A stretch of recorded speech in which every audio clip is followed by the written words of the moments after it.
I've always been the odd one out in my family, the black sheep, as they say. My name's Cheryl James. I'm 32 now, but for as long as I can remember, I've never really fit in. I grew up as the oldest child of two doctors, Isabella and Adam James. My parents were big shots, but none of that good stuff ever really came my way.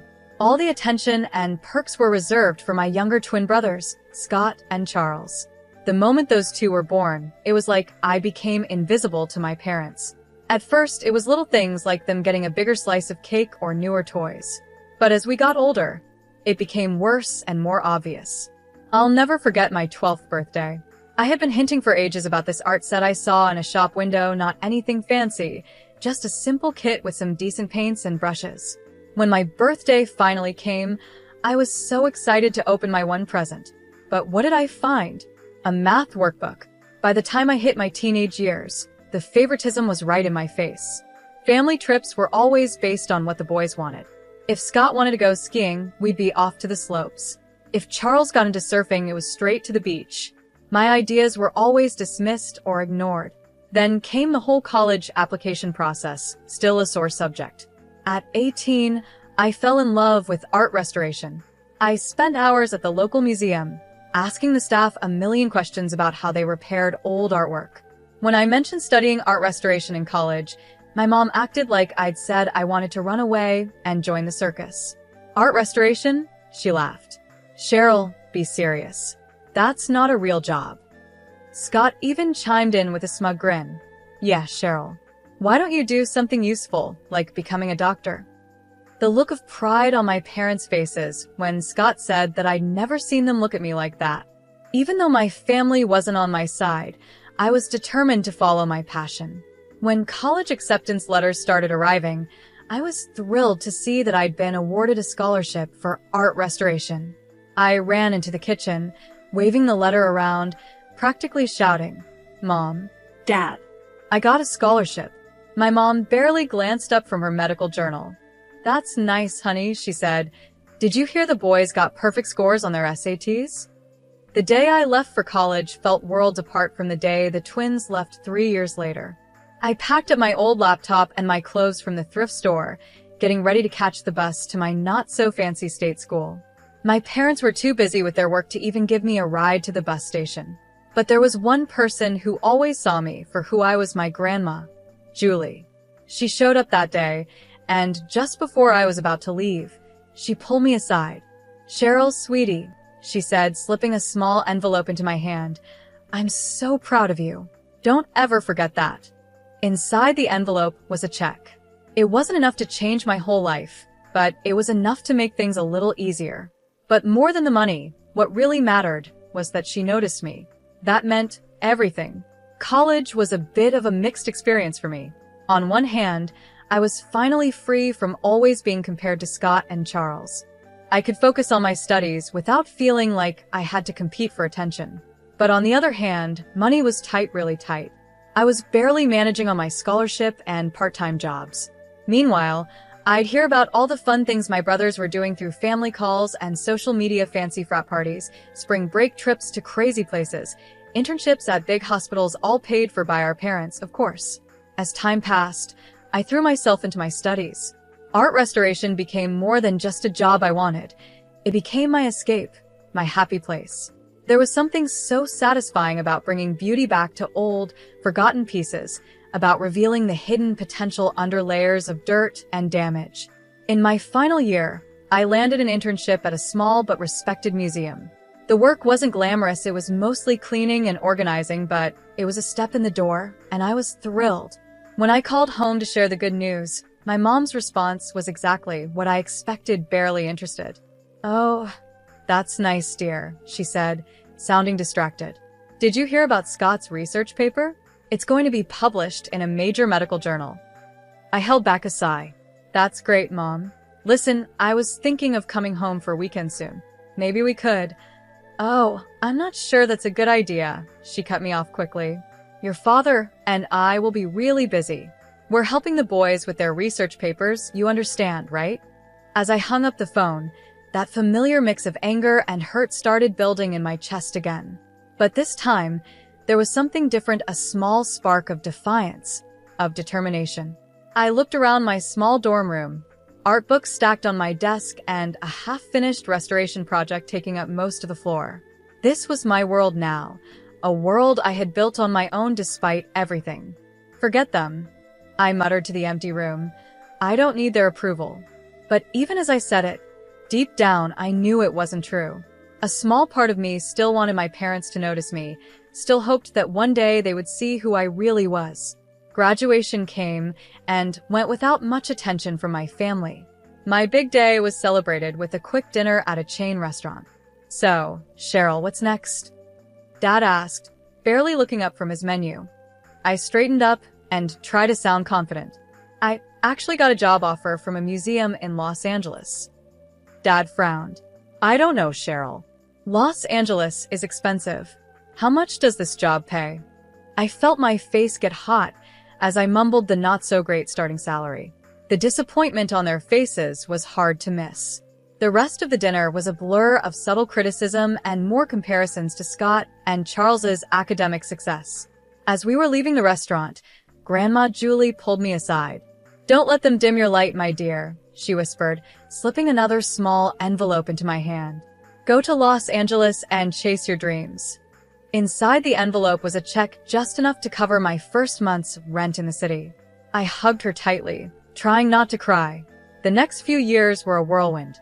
I threw myself into my work, slowly making a name for myself in the art restoration world. During this time, I met John. He was a struggling graphic designer with a kind smile and an infectious passion for his work. We clicked instantly over our shared love of art and our experiences as underdogs in our fields. After dating for a while, I decided it was time for John to meet my family. From the moment we sat down, it was clear my parents had other plans. They fired question after question at John, each one more intense than the last. So, John, Dad began, trying to sound casual but failing, what are your long-term career prospects? John shifted in his seat, clearly uncomfortable. Well, I'm building up my client base. It takes time, but I'm making progress. Mom jumped in. And your income? Is it enough to support a family? My face flushed with embarrassment. Mom, that's not, but John squeezed my hand under the table. It's okay, Cheryl, he said calmly. I'm not where I want to be financially yet, Dr. James, but I'm working hard to get there. The interrogation continued throughout dinner, and with each question, it was clear my parents weren't convinced. I could see John's confidence dropping and my own anger rising. As we were leaving, Mom pulled me aside. Cheryl, honey, I know you think you care about this boy, but you need to be realistic. You've already picked a tough career path. Don't make it harder by being with someone who has no future. Mom, I whispered, shocked at how blunt she was. Dad stepped in too. Your mother's right, Cheryl. You need to think about your future. John seems nice, but is he really good enough for you? You could do so much better. I stood there, speechless, as all the frustration I had bottled up for years nearly boiled over. How dare they judge John? How dare they dismiss my choices once again? As John and I started planning our wedding, reality hit us hard. Our savings were pretty small, barely enough for a simple ceremony. One night, after staring at budget spreadsheets for hours, I decided to ask my parents for help. Maybe they'd want to contribute. Mom, Dad, I began cautiously during our weekly call. John and I have set a date for the wedding. We're trying to keep costs low, but I was wondering if you might want to help out a little, maybe even just with the planning. The silence on the other end was long and uncomfortable. Finally, Mom spoke, her voice cold. Cheryl, you're an adult now. If you've chosen to marry this person, you need to handle the consequences yourself. I hung up, feeling awful but not really surprised. Once again, Grandma Julie stepped in to save the day. When I told her about the situation, she didn't hesitate. My dear, she said warmly over the phone, I may not be able to give you the wedding of your dreams, but I want to help make your day special. She sent some money, and while it wasn't much, it made a big difference in our plans. The wedding day came, and I had a mix of excitement and nerves. The community center we rented was simple, but looked lovely, decorated with wildflowers and fairy lights. Our close friends helped with everything, from the decorations to the homemade cake. As I walked down the makeshift aisle, John's face lit up with a smile that made all the struggles worth it. For a moment, I forgot about the money issues and my family's negativity, and I just soaked in the love in his eyes. That bubble burst when I saw my family. Mom and Dad sat stiffly in the front row, looking bored and unimpressed. I overheard Mom whispering to Dad about how tacky the decorations were and how cheap the food seemed. Scott and Charles were even worse, standing in the corner, laughing and glued to their phones. I tried my best to ignore them, focusing on our vows and the kind, supportive faces of our friends. It wasn't until the next day that I realized how truly cruel they could be. When I woke up, my phone was blowing up with notifications. Scott and Charles had posted a bunch of embarrassing photos from the wedding on social media. "Congrats to our big sis on her special day," read one caption under a blurry picture of John and me cutting our homemade cake. Another post had a sarcastic caption, "Nothing says true love like a dollar store wedding," next to a picture of our decorations. One post showed our buffet table beside a photo of a fancy meal from a high-end restaurant with the caption, "Cheryl's wedding versus our average Thursday lunch guess which is which." The comments were brutal. Some relatives were horrified by Scott and Charles's behavior. Aunt Nicole wrote, "This is completely unacceptable. You should be ashamed of yourselves." But others found it funny. Our cousin Mark commented, "Savage, but true. That wedding looked like a homeless convention." Reading through the comments made me feel sick, but what hurt the most was seeing my parents' responses. Instead of scolding their sons, they were encouraging them. Mom had commented, "Boys will be boys. It's just a bit of harmless fun." I didn't call them or demand an apology. I just decided to cut them out of my life for a while. 5 months after the wedding, it was time for the annual James family reunion. Even though I had my doubts, John thought we should go, hoping it might be a chance to clear the air. We couldn't have been more wrong. The tension was so thick you could feel it. I kept it together for the first hour, making polite conversation and avoiding my immediate family as much as possible. But then I overheard Scott bragging about his latest luxury vacation, paid for by our parents, of course. Something inside me snapped. "Must be nice," I said, loud enough for everyone to hear, "to have Mom and Dad pay for your entire life." The room went silent. Scott stared at me, speechless. "What's that supposed to mean?" he finally asked. "You know exactly what it means," I replied, all the frustration I had buried for years boiling over. "You and Charles get everything handed to you on a silver platter, while I've had to fight for every bit of recognition or support." Mom stepped forward, her face red with anger. "Now, Cheryl, you're being ridiculous. We've always treated you kids equally." I let out a bitter laugh. "Equal? Are you serious? Let's talk about equal," I said, counting on my fingers. Private school tuition for the boys, public school for me. Brand new cars for their 17th birthdays, nothing for mine. And the grand finale $700,000 for their Ivy League educations while I had to scrape by on scholarships and loans. The room was so silent you could hear a pin drop. Everyone was staring, watching our family's dirty laundry being aired out in front of everyone. Mom's voice was cold when she finally spoke. "If you're so obsessed with money, Cheryl, maybe you should have married someone rich instead of your poor husband." Her words hit me like a slap. John, who had been quietly supporting me the whole time, stiffened beside me. "How dare you?" I whispered, feeling tears in my eyes. "John is worth 10 of you. He loves me for who I am, not for how I can make him look to his country club friends." The reunion spiraled into chaos. Everyone started yelling, dragging up old grudges, years of anger spilling out. In the middle of it all, a strong voice rose above the noise. "Enough!" Everyone turned to see Grandma Julie standing up. Her normally kind face looked stern and angry. "I've watched this family fall apart for years, and I won't stand for it anymore," she said firmly. "Isabella, Adam, your treatment of Cheryl has been shameful. And you boys," she added, turning to Scott and Charles, "your cruelty toward your sister is unforgivable."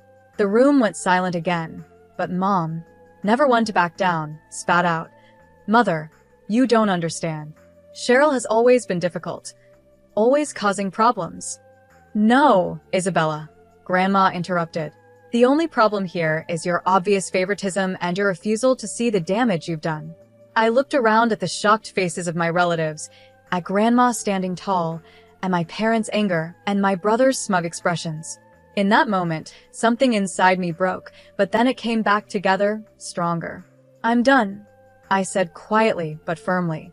I'm done trying to get your approval, done being part of this toxic family. John and I are leaving, and don't bother trying to contact us. The months that followed were tough, but John was my rock through it all. He held me when the sadness hit, celebrated the little victories, and never once made me feel bad for the family drama I'd brought into our lives. Life has a strange way of surprising you when you least expect it. It all started with a phone call. John had been working tirelessly for weeks, pouring everything he had into a pitch for a major client. The call came on a sunny Thursday morning. I could tell from the look on John's face that something big had just happened. "We got it," he whispered, barely able to speak. "Cheryl, we got the contract." The next few months were a whirlwind. John's small design firm blew up overnight, and that big client opened doors we never thought we'd see. Suddenly, we weren't just getting by anymore, we were doing really well. But with all that success came an unexpected problem. My phone started lighting up with notifications. Friend requests from family members I had blocked long ago, messages from distant relatives who suddenly wanted to catch up. And then, the call I had been dreading. "Cheryl, sweetheart," my mom's sugary sweet voice came through the line. "We heard the wonderful news about John's business. We always knew you two would make it." The calls kept coming. My father chimed in, saying how proud they were and how they'd always believed in us. I sat there, stunned and getting angrier with every lie. "We'd love to see you," Mom chirped. "Maybe we could have dinner and celebrate your success as a family." That snapped me out of it. "As a family?" I repeated, my voice hard. "We haven't been a family for a long time, and that's not going to change just because our bank account has." I stuck to my decision. When my parents showed up at our door unexpectedly, I didn't let them in. When they sent expensive gifts, I sent them back unopened. Instead, John and I focused on building the life we had always dreamed of. We worked hard, saved wisely, and soon enough, we were signing papers for a beautiful apartment right in the middle of the city. Excited to share our happiness, I posted a photo on social media. It was a simple shot, John and I, holding the keys, standing in front of our new home. Next to it was a picture from our most recent visit with Grandma Julie, her proud smile shining for the camera. I captioned it, "New beginnings and old love. Grateful for those who've been there through it all." As I hit post, I felt a weight lift off my shoulders. This was my family now, John, Grandma Julie, and the friends who had stuck with us through thick and thin. We had built this life ourselves, despite all the challenges, and despite the people who said we couldn't do it. The soft evening light poured through the windows of our new apartment as I worked in the kitchen, getting dinner ready for John and Grandma Julie. It was our first real family dinner in the new place, and I wanted everything to be perfect. Suddenly, there was a loud, aggressive pounding on the front door that shattered the peace. "Cheryl, open up. We know you're in there." My blood ran cold. I recognized those voices anywhere, Scott and Charles. Before I could react, the door burst open, and my brothers stormed in, their faces twisted with anger. I barely had time to see John jump to his feet before Scott was in my face, jabbing his finger at my chest. "You manipulative little," he snarled. "We always knew you were playing the long game, but this is low, even for you." I stumbled back, shocked by the venom in his voice. "What are you talking about?" I asked. Charles laughed, a harsh, mean sound. "Don't play dumb, Cheryl. We saw your little social media post, showing off your new apartment, posing with Grandma. You think we can't figure it out?" It hit me what they were accusing me of. "You think Grandma bought us this apartment?" "We know she did," Scott spat. "You've been playing the poor, neglected child for years, worming your way into her good graces. Now you've tricked her into making you the sole heir." Anger surged through me, and I stood taller. "You have no idea what you're talking about. John and I bought this apartment with our own money, money we worked hard for. Charles sneered, his eyes darting around the room. Right, sure you did. Where's the old bat anyway? Hiding her, so we can't talk some sense into her? She should be in a cemetery by now. I can't wait for her to kick the bucket, so I can sell her house and live it up. The room went deadly silent.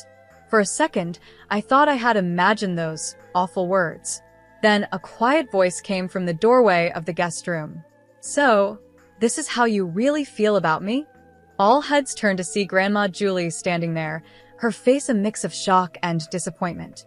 The color drained from Scott and Charles's faces as they realized she had heard everything. Grandma, Scott stammered. We didn't mean. Julie raised her hand, stopping him. I've heard enough, she said, her voice calm but firm. Now I understand who truly values me and who sees me as just a meal ticket. Her words gave me the strength to speak. I think you both need to leave now. For a moment, it looked like they might argue, but one look at Grandma's hurt yet resolute face made them back down. They slunk toward the door, muttering weak excuses. The aftermath of that evening hit like a storm. My phone wouldn't stop buzzing, filled with calls and messages. Each one reminded me of the mess that had blown up. Mom's name flashed on the screen for what felt like the 100th time, and against my better judgment, I considered answering. I answered the call. Cheryl. Mom's voice was sharp, not sounding like a mother at all. You need to fix this. Your grandmother is furious with the boys. You need to smooth things over and tell her it was all a misunderstanding. I let out a bitter laugh. A misunderstanding? They broke into my home and said they couldn't wait for her to die so they could sell her house. How is that a misunderstanding? They didn't mean it. Dad jumped in, clearly on speakerphone. You know how the boys can be, they were just upset. Upset about what? I challenged. That John and I bought an apartment with our own money? That Grandma loves me. Mom's voice turned sweet, but fake. Sweetheart, we know you've always felt left out, but you need to think about what's best for the family. Your brothers deserve that inheritance. Don't be selfish. Something inside me snapped. Years of frustration and pain boiled over. Selfish? You're calling me selfish? After years of favoritism, ignoring my achievements, and treating John and me like we don't matter? Now, you have the nerve to ask me to give up an inheritance I never even asked for. Cheryl, now hold on, Dad began, but I cut him off. No, I'm done. I'm done with the guilt trips, the manipulation, all of it. Don't call me, don't text me, and don't come to my door. We're through. Over the next few days, I blocked their numbers, along with Scott and Charles's. It was painful, like cutting off something rotten, but it was necessary for my healing to begin. As the dust settled, I found myself surrounded by a different kind of warmth. Grandma Julie, now fully aware of the family dynamics she had long suspected, became an even bigger part of our lives. Aunt Nicole, who had reached out after the wedding mess, became a regular visitor. I always knew you were special, Cheryl, she said, hugging me tightly. I'm sorry I didn't stand up for you sooner. Other relatives, cousins, distant aunts, and uncles who had seen how my family mistreated me over the years sent messages of support. It felt like a veil had been lifted, allowing real relationships to grow where before there had only been obligation. John's family, bless them, surrounded me with unconditional love. His parents, who had watched from the sidelines as my own family tore me down, went out of their way to make me feel cherished. John and I poured ourselves into making our new apartment a home.